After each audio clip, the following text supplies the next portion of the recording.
Kia ora everyone, welcome in, welcome back, or welcome into Frontline Fans. If you haven't come in here before, this is Frontline Fans, where I ask you guys as the fans to come in, ask me some questions, and I try my best to answer them as best as possible for you. So you may see me here, I've got an iPad, I'm going to go through all those questions and give you guys some feedback on that as well, and also ask you guys some questions. So if you want to know some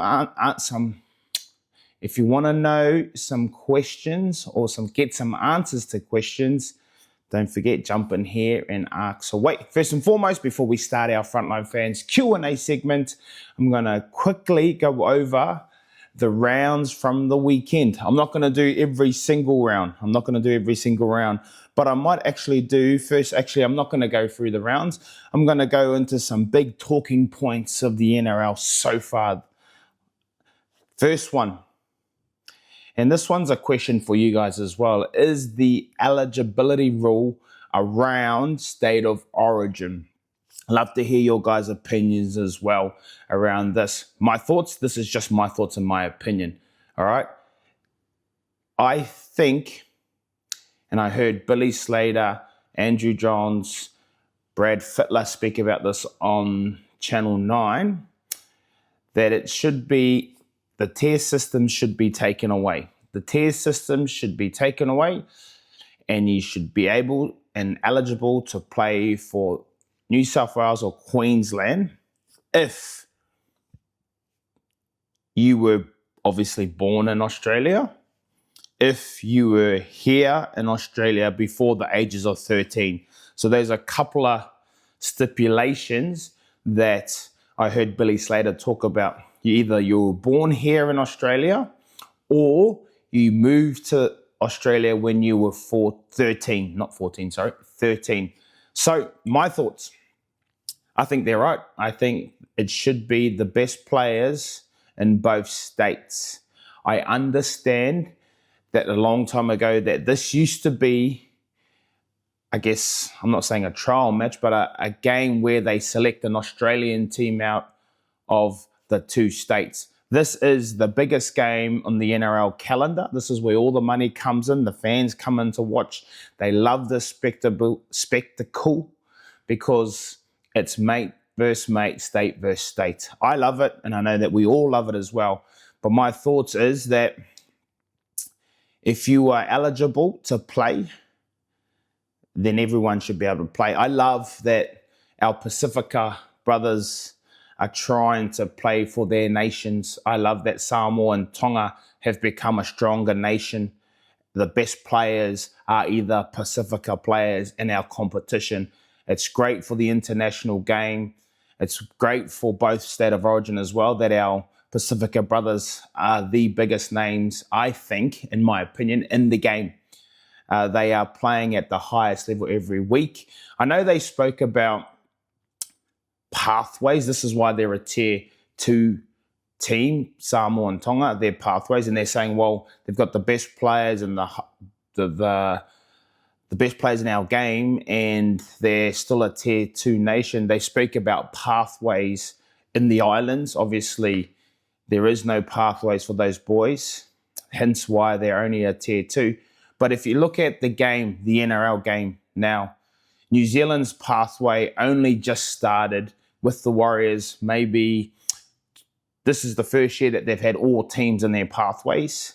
So they play in an Australasian competition, which is called the NRL, where the pathways are now inside the NRL. So same for our Pacifica brothers and sisters, the pathway now is in the NRL.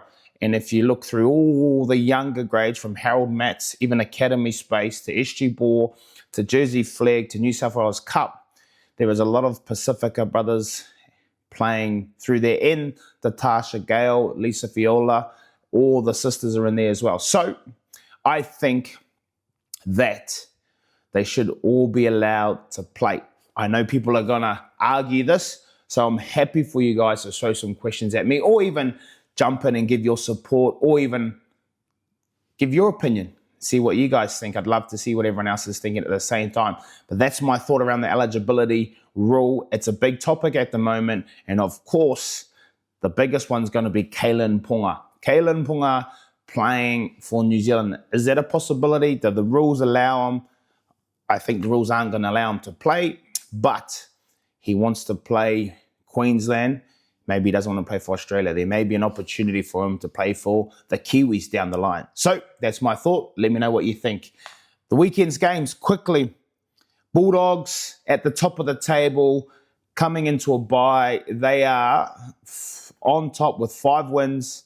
They're coming into bye round 6. Are they the team to beat this year? Defensively, I think the most sound team of the competition. They've got a team of players that compete, that work hard, no frills. They got some outside backs that can make things happen. But are they the team to beat this year? When you look at the competition, the Melbourne Storm down at Brookvale, how good was that one? The Brookvale Battle was all hyped up 14 years ago when it all started. Myself, Glen Stewart, Brett Stewart, the whole team came after me. But that was an awesome game from the Melbourne Storm down at Brooky, where there looked like to be a sold-out crowd and an awesome atmosphere. Also in the background, as well as the Bulldog Storm, there's the Brisbane Broncos. Michael Maguire getting their boys prime and ready. Yes, they may have an injury to Adam Reynolds, but a couple of those 2 old halves, Ben Hunt, Adam Reynolds, on the back of Payton Haas and the things that they're doing can push their place in this competition. So my thoughts, Bulldogs, Broncos, Storm. What do you guys think? I reckon they're the teams to beat this year, and the Bulldogs are the only team undefeated in 5 rounds, which is a tough competition. What do you guys think? Throw us your questions. Who do you think is the team that will compete at the end of the year? And it's only been 5 weeks, still a few more weeks to go, and this competition is heating up. All good. Anyways, that's my quick review of the rounds, and I threw some questions at you guys. Fire them away and see what you come up with. Welcome into Frontline Fans, where you ask me questions and I answer them for you. So bear with me. I'm going to say your names, and please, I know that everyone tries to play tricks and put these funny names up and things like that. So don't put any funny names up. I'll try my best to answer your questions. First one off the rank is Horo Kopa 315. Kia ora, bro. New to your podcast. Pretty neat. Thank you, Horo Kopa. I appreciate your support and love, man. Did you play for Whangarei Jumbos or no? Anyway, why can't they rule on a forward pass and what's out of the hands backwards? Because it's forward all day. Need design comp merch for us. Okay? Excuse either my English or your English. I'm going to try and answer that question for you. First and foremost, thank you so much for coming into the segment, Frontline Fans. It's awesome that people coming in and show some love and send their questions away, and this is what it's all about. Whangarei Jumbos, no, I didn't play for Whangarei Jumbos. I played for Marist Rugby Club through my whole age group, from the ages of under 5 all the way up to under 13s, and then went to Whangarei Boys and played first 15 for Whangarei Boys. Left home at 15 and signed with the Melbourne Storm. So I didn't play for Whangarei Jumbos. I don't actually know why they can't rule on forward passes. I guess it just will take so much more time than it already is at the minute. There is a lot of controversy around a lot of the calls at the moment, and they do take up a lot of time. I think you may have seen, if you watched the game last night, Newcastle Knights, Bulldogs, I think Jacob Kiraz goes up, hits the ball down, ref was right in line, he calls it play on, calls it a try, they go back up to the bunker says knock on. So I think that even takes a lot of time just making those decisions as well. So I think the more times they have a look at things, the longer the game. They're trying to speed the game up. They're trying to make it faster. They're trying to make it more entertainable. So I think yeah, I think they're not going to be able to rule on a forward pass, unfortunately. Yes, I think you can see if it's backwards out of the hands, and I think that's where touches come into play, the backwards out of the hand stuff. So hopefully when it comes to common sense, I know that it's not that common, but hopefully common sense prevails in those instances. I know the Warriors over time have had a lot of those calls go against them. There was a time they played the Parramatta Eels, Roger Tuivasa-Sheck. It went out backwards. They caught a forward pass, lost them the game, and it was that's all she wrote. Need design comp for merch for us. Design comp. Is that like you want Run It Straight Network to design merch? Would love to. If you're saying that, Horokopa 315, man, maybe something in the pipelines for us. Anyways, bro, thank you for the question. Thanks for coming in. Second, Ephraim, welcome back, brother. Haven't seen you in a long time. Hope you're good, bro. Hope you're good. This might be one of the bros I know. But anyways, if it's not Ephraim, welcome in, brother. His question is DCE denting his legacy by leaving Manly, especially if it's to another NRL club. Man, I think when I think of DCE, I think about the legacy that he's already created for himself, and I think about what he's done for that Manly Seagulls team. Obviously, he was a big topic in rugby league when the announcement came out, and there's a bit of a disliking to the CEO. I think that's what it was. And he's made a decision early to come out and say that he's not going to be there. I don't think so. I think similar to what maybe Cooper Cronk's going to do, try and go to a club where they're going to win a premiership. I know that's going to be a hard one because when you look around, maybe it's the Bulldogs, maybe it's the Broncos, maybe it's the Penrith Panthers if they still are competing at that stage. I wouldn't write them off. Or maybe it's the Melbourne Storm. I don't know. But I think all of those teams have quality halves already and don't need anyone. But like Cooper Cronk did, went to the Roosters, won a grand final. Can he do something similar to that? I don't think it tarnishes his legacy. I think he's already created a legacy. He's been an outstanding player in the game and still is playing his best footy. Hence why he wants to keep going around again. My thoughts, personal thoughts, maybe he retires. He wants Manly to do well this year. Maybe he retires at the end of the year. And then all this, rumours will be put to bed. That's just my thought. So, no, it doesn't tarnish his legacy. I think he's created his own legacy through what he's done over his career. 300 and I think he's at 36 games. Unbelievable for anyone to play 300 games. So, I don't think it tarnishes his career. Thank you for the question, Ephraim. Ephraim again, Run It Straight is back, baby. Let's go, brother. You know it. Come in here. Run It Straight Network has got a few things going, and this is one of them. The Frontline fan segment is for you guys to come in here and throw questions at me, and I'll try and answer them. But it's also for me to ask you guys questions and see what you guys like, see what you want to hear, and ask your opinions as well. It's not all about me. I love talking to you guys and actually seeing how you guys think or what you guys think of. King Gamer. 11234. Next question. And hopefully we can see some of the Betcha Multis for our viewers. Sorry, man. No Betcha Multis come up on this segment, my bro. So this is just for the fans. It's Frontline fans. You ask questions, I'll try and answer it. But sorry, there won't be any of those on this segment. Boot the ball cards. Thank you for the question, brother. I live in Australia. Listen to the Levels podcast because I can't be bothered with other Aussie potties. I started listening last year and loved the Kiwi style of this potty. Regardless of the changes, I'll always support the quality of what this podcast represents. Churrr.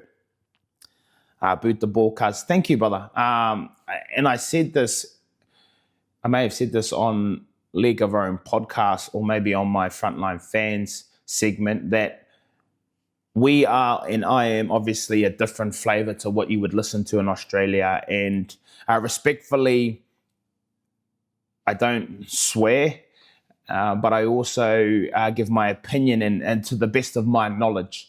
But I also ask you guys to engage and ask questions as well. So I love what I do. For me, it's about giving back to the game, but it's also giving you guys an insight to my thoughts and my thinking around why I do what I do, but also what I see in the game. And, no disrespect to the Levels brothers, Willie Mason and Justin Horo, a couple of quality humans that just love doing what they do. And they're a different taste, and each to their own. You may like what they do, and you can jump on there and listen to this. This is the Kiwi flavor. This is what you get. It's authentic, it's real, and I'm happy to give you everything that you want to know from me. So thank you so much. Boot the ball, Cars. Rob Compton 5034. Adam back in the famous Battle of Brooky. If those Manly players didn't jump you, do you reckon you had Glen Stewart covered, brother? What a question, man. I hope you guys enjoyed the build up to the weekend's games. We all know that the Brookvale battle was 14 years ago when I think I was only maybe 24 at that age. Loved my time at the Melbourne Storm, and man, there was a huge rivalry there between both clubs. And from the moment I took the first carry to the moment I went to the sideline, you could just feel the tension through not only the crowd, but through the week, and also in my first carry, a few elbows in there. But you could do that back in the day. You can't do that anymore. So I really enjoyed the battle that we've had with Manly and Glen Stewart for that reason. I hope you enjoyed that coverage last week, and I know everyone was messaging me, and I put up a story that Sean Johnson put up. He was sitting there watching it. Man, it brings back memories, but I'm glad that everyone, I don't know if you enjoyed it, but I'm glad that everyone watched it and tuned in and reached out and said what they said about it. So thanks, brother. Got jumped by all the Manly players. All good. That's what it is. If I had my time again, maybe I walk off. To be honest, I wasn't running off to go and fight him. I was running off to get off as quick as I can. And he says something to me in some colourful language. I asked him what he says, and from there was on. As soon as you grab someone's jersey in the game of rugby league, it's time to have rumbucks, throw hands. I don't know if I had any of them. If I had my time, had a little bit more time, maybe. But those were the days, long gone. Can't do that anymore. But awesome, brother. Rob Compton 5034. Thanks for the question, my man. Appreciate your love. Just going to jump over to some of the questions that popped up on League of Our Own podcast, guys. Just going to jump on there about the League of Our Own stuff. I know this was last week, so I apologize to guys that asked questions and I didn't manage to get on and put this segment out last week.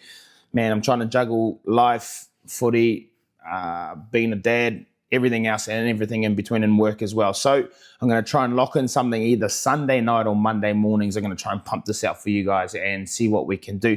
But jumping over to the League of Our Own podcast comments, a lot of hate out there for our Maori players, brother. Man, some of our Maori players are the best players in the competition. That's come from Trevor Menetoa, W5G. Manetoa. Trevor Manetoa, W5G. Thanks for the question, man. Again, I'll go back to that answer. Some of the best players in the competition are Maori players. Some of the best players are Pacifica players. The problem, it's not a problem. We don't have a voice in the game. Whether we are too respectful or whether we just want to go about our business.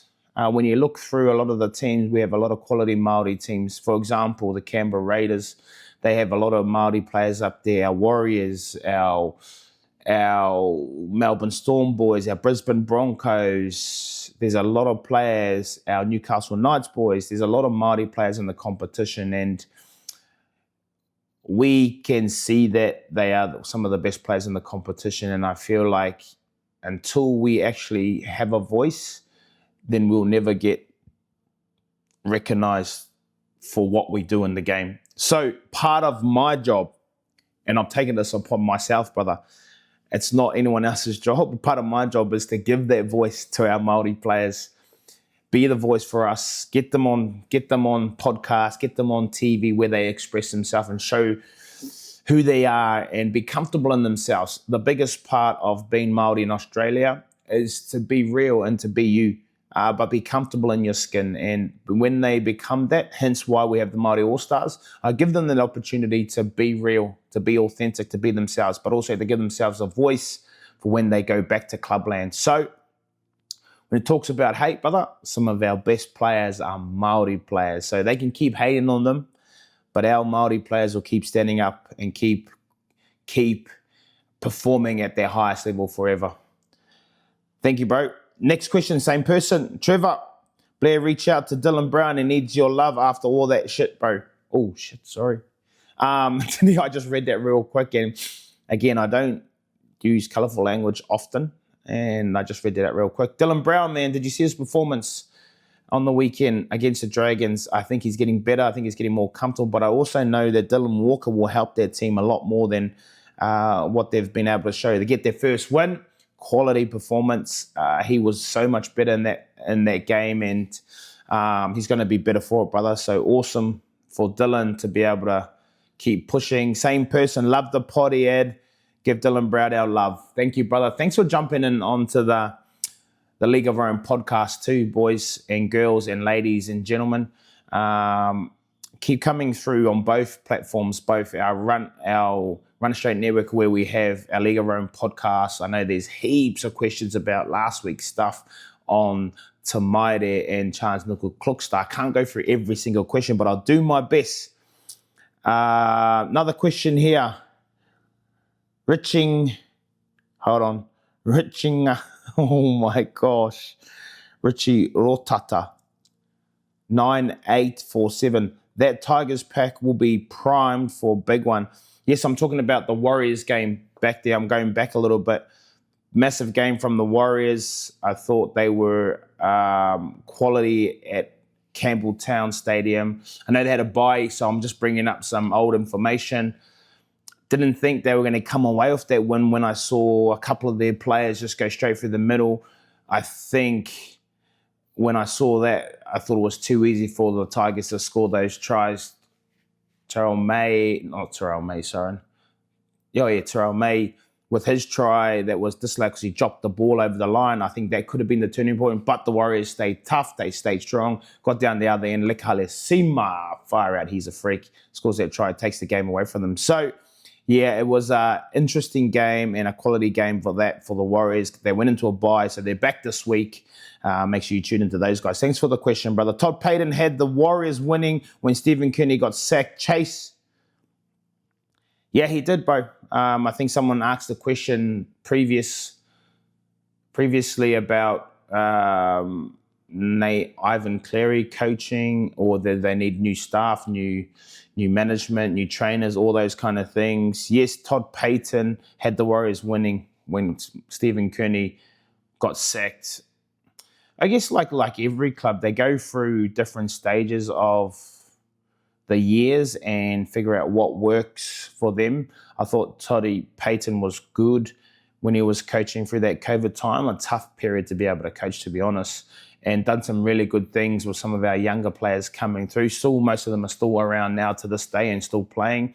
I just think what they've been able to do now with Webster is that they're coaching a lot more detail, and I'm mostly stating the obvious that everyone should be coaching detail, but there's a purpose behind everything you do in the game of rugby league to why you jam in, why you get line speed, why you win your first contact, how you manipulate the ruck. There's so much detail in that now, and I think that's what the Warriors have lacked over time. But I think since Webster has come in, he's been able to coach a little bit more detail. When I say a little bit, I said a lot more detail into every single player. Like the Melbourne Storm, understanding your job and your role. I'm not going to say, and I'm going to compare them to the Melbourne Storm, but if you can get to a stage like the Melbourne Storm where everyone understands exactly what their job is, exactly what their role is, then the outcome becomes clearer because all you do is worry about your role. So I thought he did a really good job when he had his time. Same person asked the question again, Chase. Did you feel happier when he left the Tigers, bro? This is a tough one, and it's the last question. I don't know if I felt happier because I think every time I signed a contract, I obviously wanted to honour that contract. But when you don't become plans through a club, then you have to look for other options. And I think that's like a lot of players. If you get an opportunity to look elsewhere because a club says we don't see you in our plans for the future, whether you're not good enough, where you didn't meet their standards, whether you got an injury or what, if the club doesn't see you in their plans moving forward, there is no point sitting on your laurels and waiting for an opportunity to come. You need to go looking. So I'm not saying that I went looking. Broncos came calling, and Wayne Bennett, obviously working alongside him in the World Cup year in 2008, understood what I could bring to a team. And when someone like Wayne Bennett asked you to come and play for them, I thought it was a no-brainer that I should actually think about going there. So I wasn't in the future plans at the Tigers in 2015 when I left. So I made a decision to leave there and head up to Brisbane to play for the Broncos. Loved my time at the Tigers. Although it was challenging, it also gave me a better understanding of rugby league life in general. But it also brought me closer together with my family. It was a tough decision, some tough times, coming with big expectations from the Melbourne Storm, not performing to the standard I wanted to, not the standard that other people saw of me, the standard that I wanted to. Played every single game at the Tigers, loved my time there, loved the boys, just didn't get what we wanted when it come to results. And yes, I'll own it.